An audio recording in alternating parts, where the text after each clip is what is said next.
또 부어스인데요. 부어스 2025년도 2026년도 1월 2일자 기사입니다. 공격 당할 일 없다. 한국의 방공 무기를 4종 규모 구매에 바로 실전에 배치하는 이 나라. 아까 방금 말했던 이 나라 바로 이라크예요. 이 천공2 이라크 실전 배치 개요. 사우디하고 아랍에미리트가 다 사가고 이쪽에서는 한국 뭐 액수라든지 정확도라든지 굉장히 이런 모든 것들이 저기 부품이라든지 조달이 빠른 한국으로 다 지금 중동 쪽에서는 우리 무기로 지금 교체하고 있어요. 한국형 미사일 방어 체계의 핵심 무기인 천공2가 내년 초부터 이라크에 실전 배치된다. 지난해 9월 LIG 넥스원은 이라크 28억 달러 약 3조 7,135억 원 규모의 수출 계약을 체결했으며 하나 시스템과 하나 에어로스 스페이스가 공동으로 참여한다. 3조 7,135억 원이면 거의 4조에 가깝네요. 하나 시스템은 이라크 환경에 최적화된 다기능 AESA 레이더 부분을 약 8,600억 원의 규모로 담당하고 하나 에어로스 스페이스는 발사대와 차량 부분을 약 6,170억 원 규모로 공급한다. 체계 통합과 유도탄 부분은 LIG 넥슨이 맡는다. 이라크 현지화 기술 적용. 하나 시스템이 공급하는 AESA 레이더는 항공기와 탄도미사일은 물론이고 무인기까지 동시에 추적하고 파괴할 수 있도록 개량됐다. 무인기는 최근 전장에서 최대 변수로 떠오르고 있어 이에 대한 대응 능력이 중요해졌다. 사막 기후에 최적화된 방진 성능과 냉방 시스템 등 현지화 기술도 포함된다. 중동 지방의 고온 건조한 환경에서 장비와 안정적인 작동을 보장하기 위한 기술적 조치가 반영된 것이다. 중동 지역 수출 현황 아주 기분이 좋아요. 왜냐하면 보세요. 이라크 배치는 아랍에미리트와 사우디아라비아에 이어 중동 지역의 세 번째 수출 사례다. 자랑스러워요. 우리 아랍에미리트는 2022년 11월 약 4조 1,500억 원의 규모의 도입 계약을 체결했고 사우디아라비아는 2023년 11월 천공 2를 10개나 천공2를 10개 포대를 약 32억 달러 4조 2,528억 원에 도입하기로 했다. 거의 다 세 군데가 거의 4조가 넘거나 약간 미달할 정도로 세 국가의 계약 규모를 합치면 약 12조 원을 넘어서며 중동 지역에서 한국산 방공 체제에 대한 수요가 구조적으로 확대되고 있음을 보여주고 있다. 중동 지역에서 우리 한국 이 방산 산업이 활기를 떼고 있다는 거예요. 천궁2 체계적인 기술 특성. 천궁2는 한국형 미사일 방어 체계의 하층 방어를 담당하는 중고도 방어 체계로 개발을 했다. 관성 함법, 중간 경로 업데이트 등 최종 능동 레이더 유도를 결합한 유도 시스템을 적용해 항공기와 탄도미사일 표적으로 삼는다. 1개 포대는 사격 통제소와 다기능 레이더, 발사대 차량 3대로 구성되며 발사대 1기당 최대 8발의 요격 미사일이 장착된다. 요격 고도는 15에서 20km이며 요격 방식은 표적에 직접 충돌해 파괴하는 직결 방식을 채택했다. 최대 음속 5배의 속도로 비행에 명중을 시킨다. 근데 성능이 좋다고 그래요. 한번 써본 중동 국가에 소문이 나가지고 공격 당할 일 없다. 한국의 방공무기로 4조 규모 구매에 바로 실전한 이 나라라는 기사인데요. 개발 경과와 양산 현황. 천궁2는 2012년 국방과학연구소 주관으로 개발에 착수해 다수 요격 시험에서 100% 명중률을 기록했다. 2018년 양산이 진행 중이며 요격 미사일과 통합체계는 LIG 넥슨이 다기능 레이더는 하나 시스템이 발사대와 차량은 하나 에어로스 페이스가 각각 생산한다. 세계적으로 일부 선진국만 개발에 성공한 최첨단 무기 체계라는 점에서 글로벌 방산 시장에서 한국 기술력이 인정받는 사례로 평가된다. 뭐 중동 국가에서 써본 나라가 뭐 폴란드부터 써본 나라다가 전부 추천을 하는 거죠.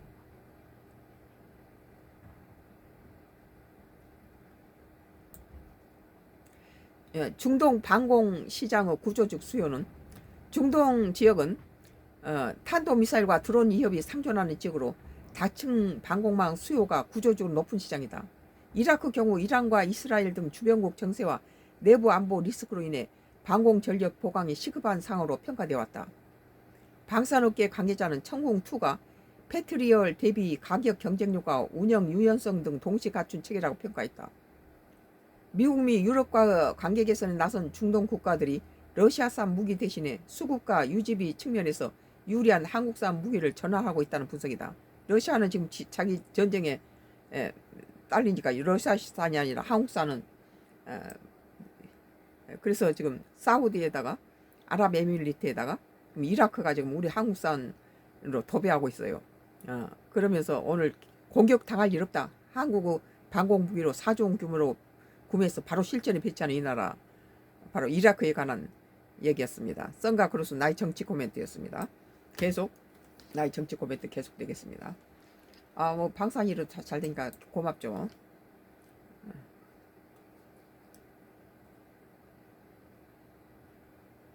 뭐 같은 방산인데 이건 같이 붙여서 얘기할게요.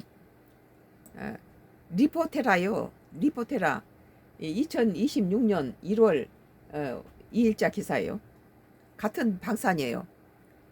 28조 원 시장 앞에 멈춘 K방산. 대만이 최대 고객이 되지 못한 이유.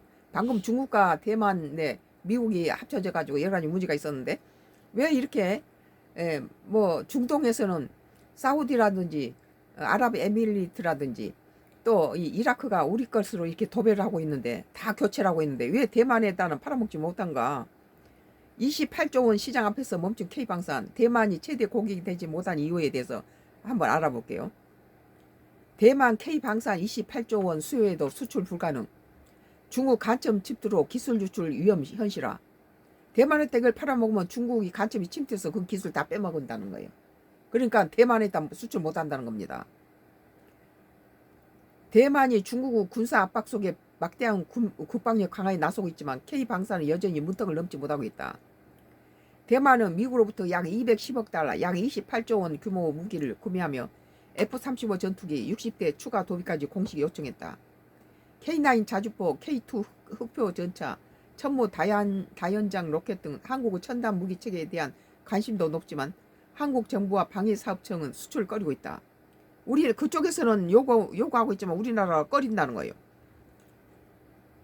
2024년 장성급 사명 간첩 기소 군 내부 보안망 붕괴. 그러니까는 대만 장성급 4명이 간첩이었다는 거죠. 가장 큰 이유는 대만군 내부 심각한 중국 간첩 침투다. 대만 국가안전국 자료에 따르면 2024년에만 중국 간첩 혐의로 64명이 기소됐으며 이 중 전현직 군인이 43명, 66%에 달했다. 그러니까 믿을 사람이 없다는 거예요. 대만 안에서. 특히 장성구 장교 포섭 사례가 충격적이다. 2011년 간첩죄로 체포된 린센저 소장은 대만 육군사령부 통신전자정보처장 재직 중 중국 국가안보부 미인계 넘어가 7년간 군사기밀을 유출했다. 미인계 넘어가서 유출했다는 거예요. 그가 넘긴 정보에는 육군 전술통신망, 전장 영상 데이터 시스템, 지하 광섬유 통신 분포도 미국에 판매한 보송통합 네트워크 시스템 정보까지 포함됐다. 그러니까 미국에서 대만한테 정보를 주지 않은 거예요. 미국까지 털리니까. 대만 국가안전국 추산에 따르면 현재 대만에서 활동 중인 중국 간첩은 약 5,000명 수준이다. 중국은 퇴역 장성을 통한 현역 포섭, 가족 안위를 담보로 한 협박, 사업가로 위장한 군사시설 침투 등 다양한 방식으로 정보망을 구축했다. 미국도 최신 무기 제한, F-35 검토만 수년째. 그러니까 대만한테다가 가면은 갖다 중국한테 다 복사를 해버리고 다 뚫리니까 대만한테다가 그 첨단 기술이 든 무기를 갖다가 판매하지 않는다는 거예요. 기술 유출 우려는 미국도 마찬가지다. 우리는 기술 유출 때문에 대만한테 물건 줄 수 없다는 거예요. 그쪽에서 요구해도. 미국은 대만에 210억 달러 규모 무기를 판매하면서도 F-35 스텔스 전투기, 정찰 위성, 최신 암호화 기술 등을 제공을 거부하고 있다. 이건 중국에 보내면 다 대만에 보내면 다 중국의 간첩이 뭐 5, 60%가 간첩이니까 다 빼돌려서 금방 복사를 해버린다는 거죠. 펜타곤 관계자들은 대만의 도입된 무기가 6개월 내에 중국에 복제된다는 우려를 공개적으로 표명해왔다. 대만에다가 갖다 미국에 무기를 주면은 중국 내에서 6개월 만에 복제를 해버린다는 거예요.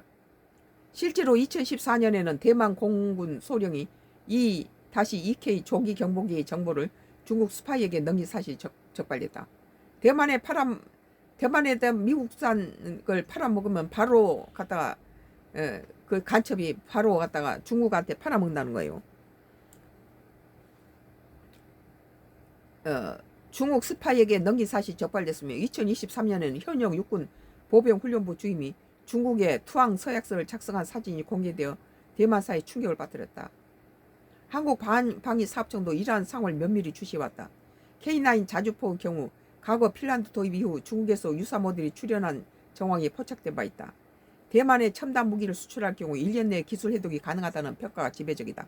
대만에다 그래서 그쪽에 요구해도 우리나라는 대만에 팔아먹을 수 없는 것이 중국이 복사를 해버린다는 거예요. 폴란드, 인도와의 결정적 차이는 신뢰도. K방산이 폴란드와 인도에서는 대규모 수출 성과를 거두고 있다는 점에 대만은 상황은 더욱 대조적이다. 폴란드는 2022년 이후 K2 전차, K9 자주포, FA-50 전투기 등 30조 원 이상의 규모 계약을 체결했다.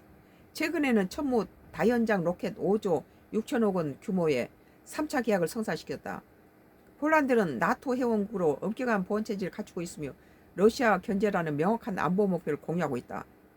인도 역시 K9 자주포를 현지 생산하며 기술 이전을 받았다. 인도는 중국과 국경 분쟁을 겪고 있지만 민주주의 국가로서 방첩 시스템이 작동하고 있다는 점에서 대만과 차이가 있다. 대만은 갖다 그 팔아먹으면 바로 그냥 6개월 만에 그 복사품이 나와버린다 그러잖아요. 방산업계 관계자는 폴란드와 인도는 기술 보호 협정과 보안 체계가 확립되어 있지만 대만은 정부 고위층까지 중국 간첩이 침투한 상황이라며 K방산 핵심 기술이 중국에 넘어갈 경우 한반도 안보에 직격탄이 될 수 있다고 설명했다. 대만은 살려고 해도 우리 쪽에서 꺼린다는 거예요. 기술이 중국으로 복제돼 버린다는 거죠. 실제로 한국 국군 정보사령부에서는 2024년 군무원의 대중기밀 유출 사건을 겪으며 기술 보안의 중요성을 재확인했다. 당시 유출된 정보에는 정보작전요원 신상과 위장기업 정보 등이 포함되어 20에서 30년간 구축한 정보망이 괴멸적 피해를 입었다는 분석이 나온다. 정보가 요즘은 돈이죠.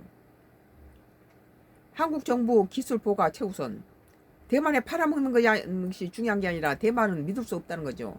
간첩이 너무 많아가지고 고위층도 다 간첩으로 다 그렇게 돼버리니까 한국 정부는 대만 수출을 기술 유출 직행로로 규정하고 있다. 그래서 대만한테는 꺼린다는 거예요. 우리 쪽에서 뭐 인도라든지 폴란드라든지 이렇게 중동 국가인 뭐 사우디라든지 아랍에미리트라든지 이라크는 다 팔지만 대만은 엄청난 규모로 팔 수 있지만 못 팔기를 거부한 것은 바로 유출돼 버리는 거예요. 대신 폴란드 K9은 2,400문 계약, 호주가 30문, 에스토니아 등 신뢰도가 높은 시장 확대 집중 전략하는 전략이다. 대만이 K9 자주포 40문, K2 전자 100대, 천무 20문을 구매를 추진했으나 모두 무산된 것도 이런 맥락이다. 대만이 뭐 K9을 40문하고 K2 전자가 100대하고 천무 20문을 구매를 했으나 우리나라에서 이게 무산시켰군요. 가면은 바로 다 복사해서 중국에서 다 복사해버리니까. 방위사업청은 수출시장 확대도 중요하지만 핵심 기술 보호가 절대적 우선순위라는 입장을 견지하고 있다. 그러니까 대만한테는 팔지 못 판다는 거죠. 기술 유출 때문에. 국방 전문가들은 대만의 방천망이 근본적으로 재정비되지 않는 한국의 K방산 수출은 어려울 것으로 전망한다. 전부 뚫려가지고 전부 중국 간첩들이 들어와서 다 갖다 복사해 가버린다는 거예요. 라이칭도 대만 총통이 2025년 그러니까 대만이 우리의 K9 자주포라든지 여러 가지 그 비행기라든지 여러 가지를 주문했는데 우리한테서 한 대도 못 파는 것은 그들이 요구한 것을 못 파는 거 꺼리는 이유가 기술 유출 때문에 그런다는 거예요. 대만인이 거의 절반 썩었다고 보는 거죠. 전부 이게 간첩들이 하고 거기다 내놓으면 정부 고위층도 다 중국으로 그도 빼돌려 버리고, 그러니까 미국 측에서도 기밀을 갖다 안 가르쳐 준다는 거예요. 바로 절이 넘어가 버리니까. 황금시장, 그래서 라이더 대만 총통이 2025년 3월 군사재판법 법원 등 17개 항의 대응 전략을 발표했지만 중국의 통일전선 공작이 계속되는 상황에서 실효성에 의문이 제기되고 있다. 자기 국내에서 대해서 감춰들이 수술한테 거기다가 대고 어떻게 그 물건 팔아먹습니까? 파는데 끝나지 않고 바로 그거 도용돼 버리는데. 황금시장임에도 문을 닫는 대만 수출은 K방산이 단순한 상업적 이익을 넘어 국가 안보와 기술 주권을 최우선으로 고려하고 있음을 보여주는 사례다. 기술 보호 없이는 지속 가능한 방산 강국이 될 수 없다는 냉정한 현실이 작동하고 있다. 대만에는 우리 거기서 많이 지금 그 주문했지만 우리나라가 그걸 저기 핵심 기술 보호가 절대적이기 때문에 대만이 K9 자주포가 40문에다 K2 전자가 100대 1000문을 20문을 구매 추진했으나 우리나라에서 이것이 무산된 것은 대만이 이거 팔아먹으면 핵심 기술 보호가 이게 중국적으로 간첩들에 의해서 중국적으로 넘어가니까 바로 베껴버린다는 거예요. 참 그 장사라고 아무한테나 팔아먹을 수 없다는 거예요. 대만은 안보가 돼 있지 않다는 거죠. 벌써 고위층의 무슨 군 장성들이 다 이렇게 간첩이면은 그런 나라 안보가 돼 있지 않은 나라에 못 팔죠. 오늘 리포테라 2026년도 1월 2일자 기사 28조 리포테라예요.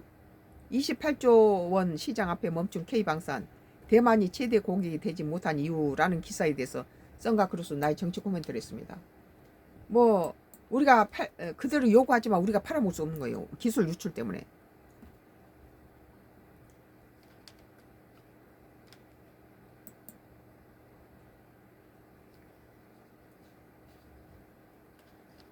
머니투데이 국내 뉴스를 정치